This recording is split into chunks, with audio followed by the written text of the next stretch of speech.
la guerra de Ucrania no solo se libra en las trincheras y en los pueblos devastados, también se decide en los cielos. Desde el primer día de la invasión rusa, el espacio aéreo se convirtió en un campo de batalla, donde se cruzan cazas supersónicos, drones, misiles y pilotos que arriesgan todo en combates tan fugaces como mortales. En esta ocasión, vamos a recorrer la lucha en las alturas entre Ucrania y Rusia. La resistencia inesperada, los rostros de los aviadores, las aeronaves que marcaron la diferencia y el pulso tecnológico que define quién domina el aire en esta brutal guerra. Nos hemos estado preparando para este escenario durante 8 años. No se puede decir que nuestros militares no pensaron que esto no sucedería. Ya hemos destruido 100 aviones y 123 helicópteros. El 24 de febrero de 2022, cuando los primeros misiles rusos impactaron en aeródromos y bases ucranianas, la lógica dictaba que Moscú tendría el control del aire en cuestión de horas. La Fuerza Aeroespacial Rusa, con más de 1.500 aviones de combate, se enfrentaba a una fuerza aérea ucraniana reducida, con apenas unos 120 cazas operativos, muchos de ellos MiG-29 y Su-27, heredados de la era soviética. Pero la historia no siguió el guión previsto. Los pilotos ucranianos, volando máquinas más antiguas, lograron disputar el dominio de los cielos gracias al conocimiento del terreno, tácticas de emboscada y la cobertura de un sistema antiaéreo sorprendentemente resiliente. Los primeros días, la región de Kiev se convirtió en escenario de duelos que parecían sacados de otra época. Maniobras arriesgadas, persecuciones a baja altura y enfrentamientos donde la astucia valía más que la tecnología. De esa etapa surgió una leyenda. El llamado Fantasma de Kiev, un supuesto piloto de MiG-29 que habría derribado múltiples aviones rusos. Aunque nunca se confirmó su existencia real, la historia alimentó la moral de un país entero. Ucrania había demostrado que incluso en inferioridad abrumadora podía desafiar al coloso ruso. Al principio, los pilotos rusos dominaban en cantidad de cazas y equipos nuevos. Ahora están empezando a negarse a volar porque los estamos derribando. Tratamos de trabajar con tácticas. La incapacidad del Kremlin de lograr superioridad aérea inmediata fue uno de los mayores fracasos estratégicos de su campaña.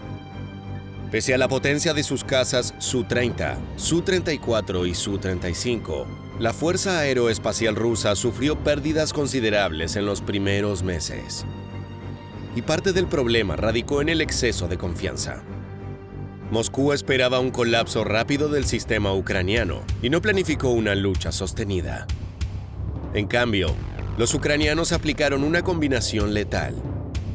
Cazas que se mantenían en bases dispersas, radares móviles que aparecían y desaparecían, y un entramado de misiles tierra-aire, como los S-300 soviéticos modernizados. A eso se sumó la llegada de sistemas portátiles occidentales como el Stinger, que obligaron a los helicópteros y aviones rusos a volar más alto, perdiendo efectividad. Rusia lo que ha hecho es, en un principio, en vez de seleccionar objetivos concretos, lanzó un ataque por todo el país.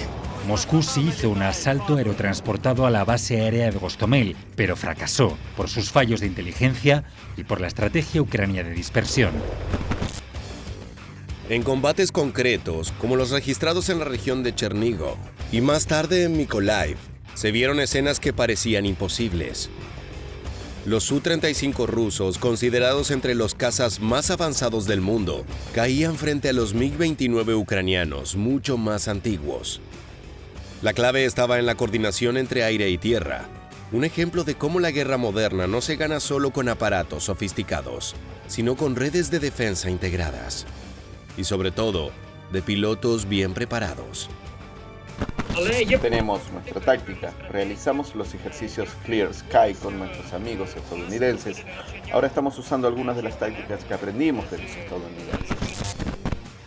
Detrás de cada caza que se alza en el aire hay un piloto que asume que tal vez no regrese. En Ucrania, esos hombres y mujeres se transformaron en símbolos. muchos ucranianos pasaron de ser figuras anónimas a héroes nacionales, protagonistas de videos virales y homenajes oficiales. En un país bajo asedio, la imagen de los aviadores desafiando la muerte fue clave para mantener la moral colectiva. Derribé aviones rusos. Desafortunadamente no puedo decir cuáles y cuántos y cómo exactamente los derribé. Me dispararon repetidamente misiles aire-aire, misiles tierra-aire. Hubo un vuelo en el que volábamos 3 contra 24. Eso significa que nuestros 3 cazas rechazaron el ataque de sus 24 aviones. Por su parte, los rusos enfrentaron una realidad menos heroica. Sus bajas fueron ocultadas o minimizadas y el relato oficial evitó dar nombres a los pilotos caídos. Mientras en Ucrania se exaltaba la figura del aviador como defensor de la patria, en Rusia predominó el silencio, reflejo de una guerra donde la narrativa era tan importante como las balas. En aquel escenario opuesto a todo pronóstico, y a medida que la invasión avanzaba hacia su segundo año, la lucha aérea se transformó en algo distinto. Los duelos clásicos de casa contra casa se volvieron más escasos, reemplazados por una guerra de misiles a gran distancia y, sobre todo, por el protagonismo creciente de drones y defensas aéreas. Ha empleado su aviación como una especie de artillería de largo alcance, incluso desde fuera de las fronteras de Ucrania. Claro, eso hace que la precisión haya bajado muchísimo. Los ucranianos recibieron sistemas occidentales como el NASAMS, el Iris-T y más tarde, el Patriot, capaces de derribar desde misiles balísticos hasta bombarderos estratégicos. Esto obligó a los rusos a adoptar tácticas más cautelosas, lanzando misiles desde lejos y utilizando enjambres de drones Shahed 136 de fabricación iraní para saturar las defensas. En paralelo, Ucrania comenzó a emplear drones armados y de reconocimiento para hostigar a bases aéreas enemigas, llegando incluso a golpear instalaciones en el corazón de Rusia. El cielo de la guerra ya no era dominio exclusivo de cazas supersónicos. Ahora lo poblaban zumbidos metálicos y explosiones inesperadas. Sin embargo, no todo se reduce a estas nuevas tácticas. Uno de los grandes debates de la guerra aérea en Ucrania giró en torno a la llegada de cazas occidentales. Durante meses, Kiev insistió en la necesidad de recibir F-16, argumentando que sus MiG-29 y Su-27 estaban quedando obsoletos frente a la tecnología rusa. Estoy hablando de los sistemas integrados de defensa aérea de la OTAN y el F-15 Eagle o el F-16 Fighting Falcon. Pueden estar sin usar o fuera de servicio, pero podrían servirles al ejército ucraniano. Occidente dudó temiendo una escalada, pero finalmente varios países se comprometieron a entrenar pilotos ucranianos y entregar decenas de aparatos. La noticia se convirtió en un nuevo impulso moral. El F-16, con su capacidad para portar armamento moderno y operar en red, representaba más que un avión. Era la promesa de un salto cualitativo que podía equilibrar los cielos. Aunque su incorporación fue lenta y plagada de desafíos logísticos, los ucranianos lo vieron como la llave para transformar la resistencia en ofensiva. Mientras tanto, los pilotos ucranianos continuaban volando sus cazas soviéticos. Muchos de ellos con décadas de servicio, improvisando repuestos y adaptando sistemas para mantenerlos operativos. Esa mezcla de modernidad prometida y precariedad real simbolizaba el pulso de toda la guerra. La realidad es que Rusia sí que está atacando a Ucrania y sigue teniendo sus aviones en el aire y cada día está haciendo ataques aéreos, no con la intensidad necesaria para conseguir una superioridad aérea. Le han negado el espacio aéreo a la Fuerza Aérea Rusa, que ha sido incapaz de operar libremente en el espacio aéreo ucraniano. Tras más de 3 años de conflicto, el cielo de Ucrania sigue siendo un espacio en disputa. Rusia no ha logrado imponer una supremacía total, y Ucrania, aunque debilitada, ha demostrado que con ingenio y apoyo occidental puede mantener a raya a un enemigo mucho más grande.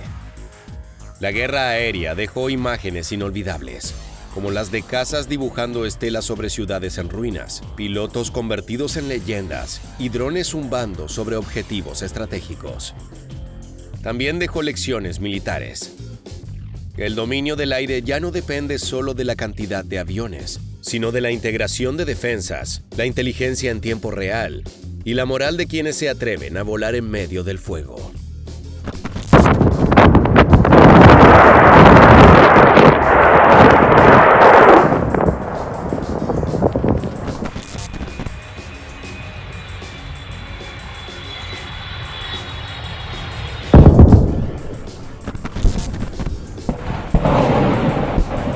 Сбили вертолет, подбили! Подбили вертолет! Los cielos de Ucrania no son solo un campo de batalla, son un espejo de la guerra entera. Allí se enfrentan David y Goliat, lo viejo y lo nuevo, lo humano y lo tecnológico. Cada combate aéreo, cada misil interceptado y cada piloto caído recuerda que esta guerra no se libra en una sola dimensión.